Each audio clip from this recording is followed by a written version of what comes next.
Isang mapagpalang araw po sa ating lahat. Purihin po ang Panginoon at ang Diyos po ay mabuti. Dakila po ang Panginoon, hindi siya nagbabago. Sa araw pong ito ay pag-usapan po natin ang kadakilaan ng Panginoon. Ang kanyang kabutihan, ang kanyang kapangyarihan, ang kanyang kaluwalhatian, yung mga bagay na ginagawa ng Diyos na masasabi po nating ang biyaya ng Panginoon ay sapat-sapat at hindi po natatapos. Ang kadakilaan po ng Diyos na hindi po natin kayang i-explain. Ang kabutihan ng Diyos na hindi po natin kayang ikumpara. Ang kadakilaan ng Diyos na hindi matapos-tapos. O purihin po ang Panginoon sa araw na ito. Alam niyo po, mayroon pong pangyayari sa aklat sa Book of Acts chapter 3 na ito po ang share ko sa ngayong umaga. Sa chapter 3 po ay mayroon pong pangyayari na kung saan makikita po natin na may Diyos po na sobrang mabuti, sobrang napakadakila at talagang tinutugon niya kung ano po ang talagang masasabi nating nararapat. Ginagawa niya kung ano talaga ang nararapat. Siya po yung Diyos na masasabi po nating may hawak ng araw ng bukas at pinaplano ang mga pangyayari maging po sa mga hinaharap. O purihin po ang Panginoon. Ang sabi po sa aklat ng mga gawa, chapter 3, hayaan niyo po basahin ko sa wikang Tagalog. Ang sabi po dito, minsan, ikatlo ng hapon, araw ng pananalangin, nagpunta sina Pedro at Juan sa templo. Verse 2, sa malapit sa tinatawag na pintuang maganda, ay may isang lalaking pinanganak na lumpo. Dinadala siya araw-araw upang magpalimos. Verse 3, nang makita niya sina Pedro at Juan napapasok sa templo, siya'y nanghihingi ng limos. Tinitigan siya ng dalawa at sinabi ni Pedro, tumingin ka sa amin. Tumingin nga siya sa pag-asang siya ay lilimusan. Ngunit sinabi ni Pedro, wala akong pilak o ginto, subalit may iba akong ibibigay sa iyo. Sa pangalan ni Jesucristong taga Nazaret, lumakad ka. Purihin ang Panginoon. Hinawakan siya sa kanang kamay ang lumpo at itinindig. Pagdakay lumakas ang mga paa at bukong-bukong ng lalaki. Ito'y palukso at nagsimulang lumakad. Palukso-luksong pumasok sa templo kasama nila at masayang nagpuri sa Diyos. Purihin po ang Panginoon sa pagkabasa ng kanyang banal na salita.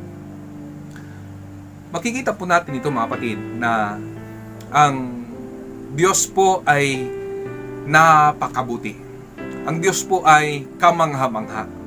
Ang Diyos po ay makapangyarihan. Ang Diyos po ay alam niya kung ano po ang talagang kailangan natin. At alam niya po kung ano po ang nararapat para sa atin. Makikita po natin dito sa buhay ng isang lalaking lumpo na siya po ay kinatagpo siya ng Diyos sa pamamagitan ni Pedro at ni Juan. At masasabi po natin na ano ba ang kalagayan ng lalaking ito? Ano ba ang kanyang problema? Ang kanyang problema po ay hindi siya nakapaglakad since birth. Hindi niya nasubukan na tumayo sa sariling paa. At masasabi natin na bagamat siya'y nabubuhay, pero na-miss niya po yung isang parte na yon na makapaglakad po siya sa sariling paa. Araw-araw po dinadala siya doon sa templo, doon sa tapat ng pintong maganda upang humingi ng limos. At masasabi po natin na ang kanyang buhay is hindi talaga masasabi natin totoong ganap. At hindi talaga natin masasabi na totoong masaya. Kasi ang kanyang suliranin ay hindi po siya nakapaglakad. At mahirap pong kalagayan yon. At ang ginagawa niyo po para makasurvive o matugunan ang kanyang pangailangan, doon po dinadala siya doon sa pintuang maganda malapit sa templo. Araw-araw para manghingi ng limos upang matugunan po ang kanyang pangangailangan. At alam po natin na sa larangan po ng pagpapalimos ay masasabi po nating bibihira naman siguro yung nagbibigay ng limos na malakihang halaga. So, ibig sabihin po, naka-mindset na tong lumpong ito, tong mamang ito, na ang kanyang makukuha sa araw-araw ay masasabi nating barya-barya. Maring mayroon pong magandang puso na pumunta doon sa templo, medyo mayaman, at nandun po ang kanyang simpatya sa mga taong nangangailangan. Maring maglagay ng, kung sa panahon natin ay 20 pesos, 50, 100, 500. Pero kapag dating po sa 1,000, 1,000,000, ay medyo alanganin na po yun. Medyo parang mahirap na sabihing totoong nangyari. Sa madaling salita po, ang naiipon at nakukuha po ng taong ito sa kanyang pagpapalimos is barya-barya lang. At maaaring bago siya yumaman ay mahabang panahon ang kanyang igugugol para po sa pagpapalimos, para umangat ang kanyang buhay at magkaroon siya ng magandang buhay. Pero sabihin po man natin na yes, mayroon pong pagkakataon siyang yumaman at dumami po yung kanyang pera sa pamagitan ng pagpapalimos niya everyday na doon sa kanyang lugar na pinupuntahan. Maring masasabi po natin na pwedeng umiba ang kanyang buhay, magkaroon siya ng marangyang buhay. Pero po, mahirap pong sabihin na siya po ay magkaroon ng pagkakataon na lumakad sa sariling paa. At sa madaling salita po, kahit anong pong mangyari sa kanyang buhay, mananatili siyang lumpo. Maring makaipon siya ng mga mahalaga sa panahon natin, magkaroon ka ng pera, ay magkakaroon ka ng, pwede kang makabili ng wheelchair. At pwede pong makalipat ka sa ibang lugar sa pamagitan ng wheelchair. Pero makikita po natin dito na wala pong tsansang lumakad siya sa kanyang sariling paa na yung walang aalalay sa kanya. Ibig sabihin po, hanggang doon lang talaga ang kanyang sitwasyon. Pero alam niyo po ba, mga kapatid, na sobrang napakabuti ng Diyos. Sobrang kamangha-mangha. At ako po, habang ako pinag-aaralan ko ito, nakita ko po na ang Diyos po ay kamangha-mangha ang kanyang kalooban, ang kanyang plano sa ating mga buhay. Alam niyo po, kinatagpo siya ng Diyos pamagitan ni Pedro at ni Juan. Sa pamagitan nun, tinugon ng Diyos ang kanyang totoong pangangailangan. Maring nung papalapit na si Pedro at si Juan, iniisip niya, ay salamat, may mga taong magbibigay uli sa akin. Salamat, may ibibigay to si Pedro sa akin. O kaya umingi siya ng limos. Pero nung sinabi sa kanya ni Pedro na ginto't pilak, wala ako. Mahirap po na kalagayan yun. Parang masasabi nating, wow, disappointed na naman siya. Pero alam niyo po, ginamit si Pedro at si Juan para katagpuin kung ano talaga ang totoong kailangan ng taong ito. Maring inaasahan ng taong ito ay limos sa araw-araw. Sabi ko nga sa inyo kanina, kahit na yumaman siya, hindi siya makapaglakad. Pero may Diyos po na concern na pinapakita dito sa verse na ito na ating pinag-aralan.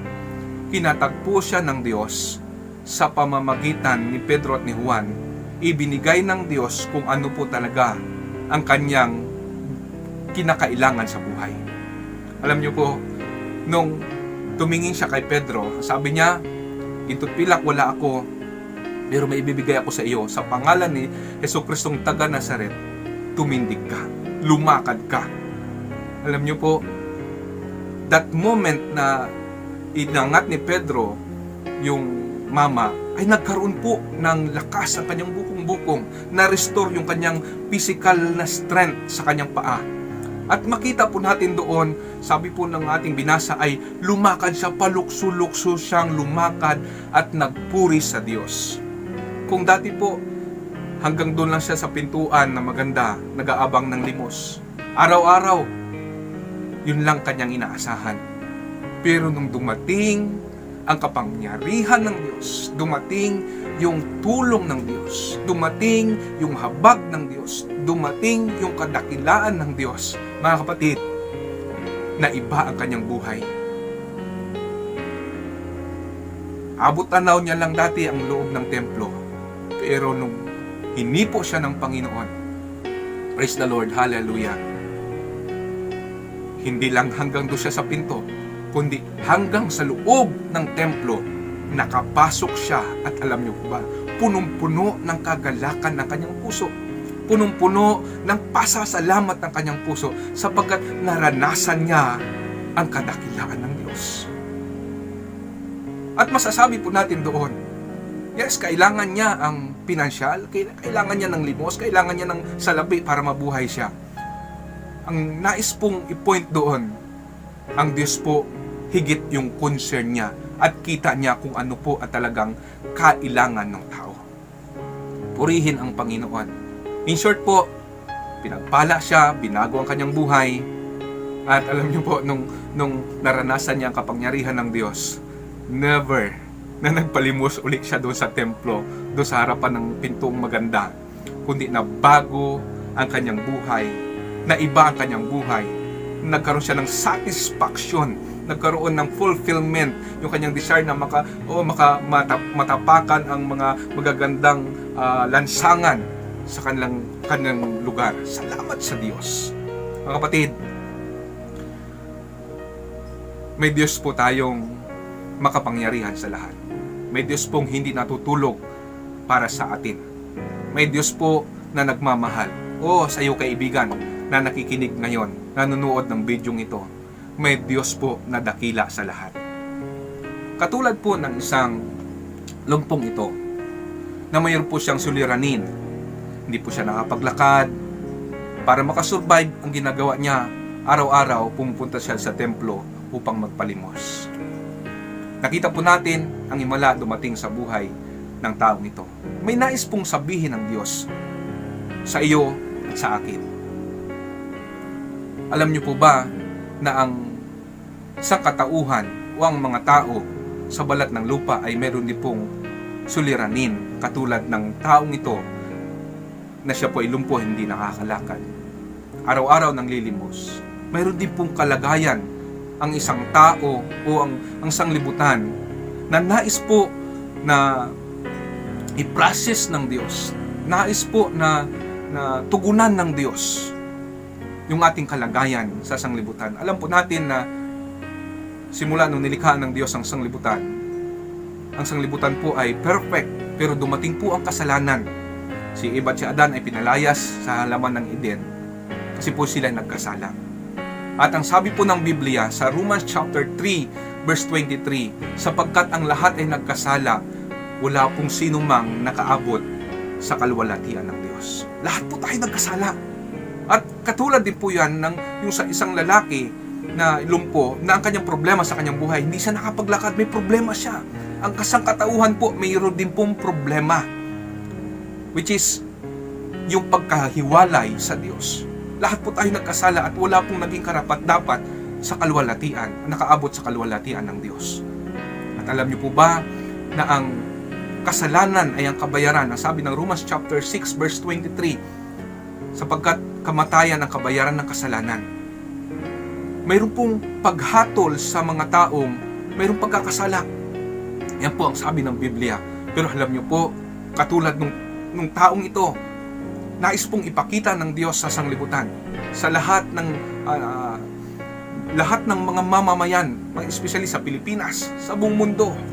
Malapit na pong bumalik ang Panginoon. Alam niyo po ba, may magandang balita.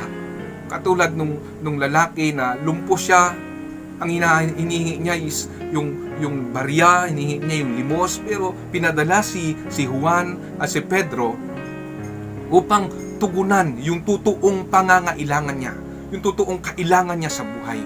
Mga kapatid, maring masaya ang buhay ngayon, o maring nakasurvive tayo sa pandemic na ito, pero mga kapatid, mayroon po tayong problema sa buhay na dapat po natin makita na ito po ang gustong solusyonan ng Diyos. Sabi po doon sa Romans chapter 6 verse 23, sapagkat kamatayan ang kabayaran ng kasalanan. Sabi po doon, ngunit ang walang bayad na kaloob ng Diyos, yung buhay na walang hanggan, yan po ang nais niyang iparating sa atin. Kaya nga po dumating yung John 3:16, sabi doon ay, sapagkat gayon na lamang ang pag-ibig ng Diyos sa sanglibutan, ibinigay niya po si Jesus. Upang kung sino po ang sumampalataya ay hindi po mapahamak, kundi magkaroon ng buhay na walang hanggan. Nais din pong solusyonan ng Diyos, ipakita sa atin na kailangan nating magkaroon ng kalayaan mula sa kasalanan. Pinapakita dito yung kadakilaan ng Diyos. Ang tao po'y nagkasala, ang tao po'y nahiwalay sa Diyos, pero gusto pong solusyonan, katulad nung lumpo, sinilusyonan ng Diyos yung kanyang kalalagayan. Lumakad siya, nakalakad siya. Sa buhay po natin, yes, marami po tayong na-accomplish sa buhay nito, kasama natin yung pamilya natin, pero mga kapatid, di po natin kaila. Sabi ng Biblia,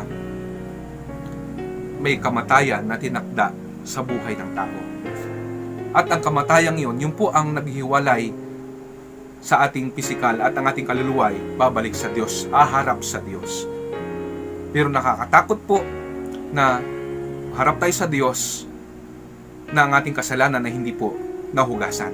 Kaya po nais pong ipakita ng Diyos yung kanyang solusyon, yung kanyang kabutihan, yung kanyang kadakilaan. Kaya binigay si Jesus doon 2,000 years ago. Nais ko pong sabihin na sinolusyonan ng Diyos yung ating tutuong pangangailangan sa mundong ito.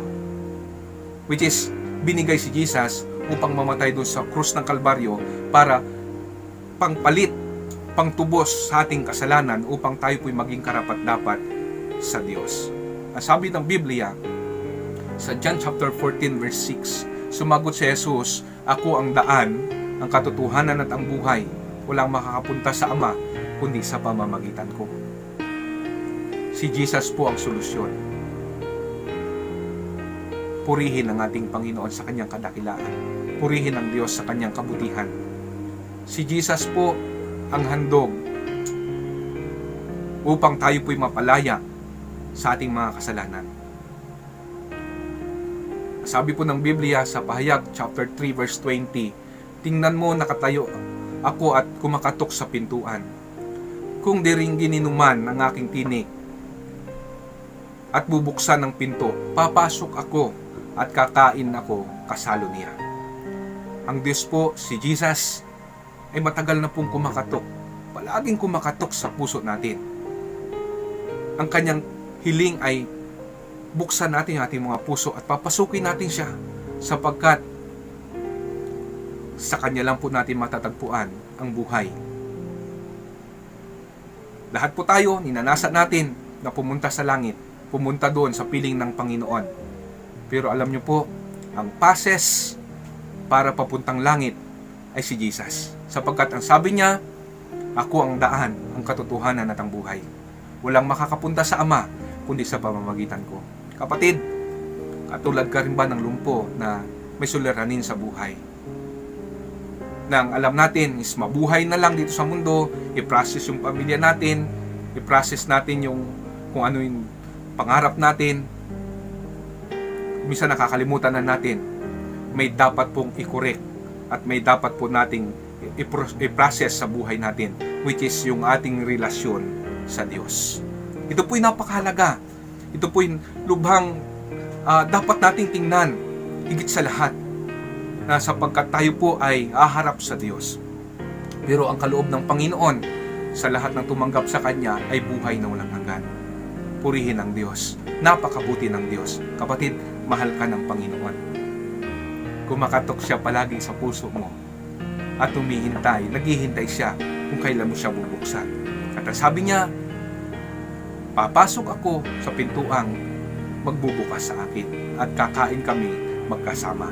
Ibig sabihin nun, pag pinasok natin, pinubuksan natin ating puso, papasok si Jesus. At nandoon po, sa salitang kakain siyang kasama natin, yung pangangalaga ng Diyos ay mararanasan natin. At ang kanyang kabutihan ay patuloy po nating tatamasain. Higit po sa lahat, yung buhay na walang hanggan na dulot po ng kanyang kamatayan doon sa krus ng Kalbaryo. Kapatid, yan ang ating pag-asa. Kapatid, yan ang ating inaasam-asam sa buhay. Kay Jesus lang po matatagpuan niya. O, purihin ang Panginoon sa kanyang mga salita. Tulad po nung lumpo, nung pumasok siya, punong-puno din ng kagalakan ng kanyang puso at nagsasayaw siya, nag-rejoice siya ng sobra-sobra kasi naranasan niya yung lumakad sa sariling paa. Kapatid, alam mo ba kapag tinanggap mo si Jesus, nanyahan mo si Jesus sa puso mo, katulad ng isang lumpo, lulubusin ng Diyos, lulubusin ni Jesus ang iyong kagalakan. Magkakaroon ka ng panibagong pananaw, magkakaroon ka ng panibagong kagalakan, magkakaroon ka ng panibagong kasiglahan na nagmumula sa Kanya. At higit sa lahat po, tatamasahin po natin ang pangako niya na sabi niya, ang lahat ng sumampalataya sa Kanya ay hindi mapapahamak, kundi magkakaroon ng buhay na walang hanggan. Purihin po ang Panginoon. Pagpalain po kayo ng Diyos. Ang hatid ng Diyos, ang alok ng Diyos, ang pagmamahal ng Diyos, ang regalo ng Diyos ay ang kaligtasan, ang buhay na walang hanggan para sa atin. Purihin ang Panginoon. Pagpalain po kayo ng Diyos. Hayaan niyo po na ako'y manalangin. At ikaw, habang nanonood ka sa bidyong ito, kung nakita mo ang kapangyarihan ng Diyos, nakita mo yung proseso ng pagmamahal ng Diyos, yung kanyang plano, bakit binigay si Jesus doon sa krus ng Kalbaryo? Kung naramdaman mo ang pagmamahal ng Diyos, kapatid, ito ang panahon, ito ang araw ng kaligtasan, ito ang tinakda ng Diyos para katagpuin ka, para ambitahan mo siya sa iyong puso, at patuloy natin siyang papurihan. Patuloy mong mararanasan ang kanyang kabutihan, kanyang kadakilaan. Inanyahan kita sa isang pananalangin bilang pagtanggap at paglapit kay Jesus. Mabuti po ang Panginoon. Purihin ang Diyos. At sundan mo po ang aking panalangin bilang pagtanggap sa Diyos. Hallelujah. Panginoong Hesus, sa oras na ito, salamat sa iyong salita. Salamat sa iyong kadakilaan. Salamat sa iyong pagmamahal. Salamat sapagkat ikaw ay mabuting Diyos. Kinikilala ko na ako'y isang makasalanan. Kinikilala ko na ako'y nagkasala sa iyong harapan. Humingi ako ng kapatawaran sa oras na ito. Linisin mo ang aking puso. Linisin mo ang aking buhay. Bahiran mo ako yung banal na dugo. Pawiin mo ang aking kasalanan. Jesus, binubuksan ko aking puso. Iniimbitahan kita na pumasok sa aking puso. Pagharian mo ang aking buhay. Pangunahan mo ang aking buhay. Puspusin mo ng iyong kagalakan, ng iyong kabutihan, ng iyong pagmamahal ang aking buhay. Isulat mo ang aking pangalan sa aklat ng buhay. Salamat sa kagalakan at biyaya at pagmamahal, higit sa lahat, sa buhay na walang hanggan na binigay mo sa akin. Purihin ang Panginoon. Amen and amen. Purihin ang Diyos. Ayan niyo po, ako na lang po ang mag-pray. Lord, salamat sa araw nito. I-bless niyo po ang taong sumabay, Panginoon, ang kaibigan kong yan, ang mahal ko sa buhay, ang mga kapatid na sumabay sa pananalangin bilang pagtanggap sa inyo. Panginoon, patuloy mong iparanas sa kanila ang iyong pagmamahal. Iparanas ang iyong kadakilaan. Salamat o Diyos sapagkat ikaw ang Diyos na mabuti, hindi nagkukulang, hindi nagpapabaya. Sa inyo lamang ang papurit parangal, Panginoon. At patuloy ko pong naalala o Diyos ang lahat ng kapatiran, Panginoon, sa Calvary Foursquare Church. Panginoon, ikaw po ang patuloy na magpalakas ng kanilang pananampalataya. Patuloy mo silang i-bless, Panginoon. Ang iyong mga salita ay patuloy na mag-pop up sa kanilang mga puso at isipan, Panginoon, na makita nila na ang Diyos ay dakila, Diyos na hindi nagbabago. Lord, supply mo ang kanilang mga pangailangan. Salamat po, Panginoon, sa inyong katapatan. Lahat po ng mga kapatiran, lahat po, Panginoon, ng mga pastors ng Calvary Foursquare Church. Lord, I pray in the name of Jesus, maging Lord sa mga sa mga workers and leaders, Panginoon, sa lahat ng mga department, Panginoon. Lord, in the name of Jesus, Ikaw po ang patuloy magpala, Panginoon, at aking patuloy na pinuproklema, Panginoon, ang pagpapala ninyo, O Diyos, ay patuloy na mananagana sa Calvary Foursquare Church. Lord, salamat sa inyong katapatan at kadakilaan, at ang lahat ng mga bagay nito ay pawang hiniling ko sa pangalan ng Ama, ng Anak, at ng Banal na Espiritu Santo, sa pangalan ni Jesus. Amen. Amen.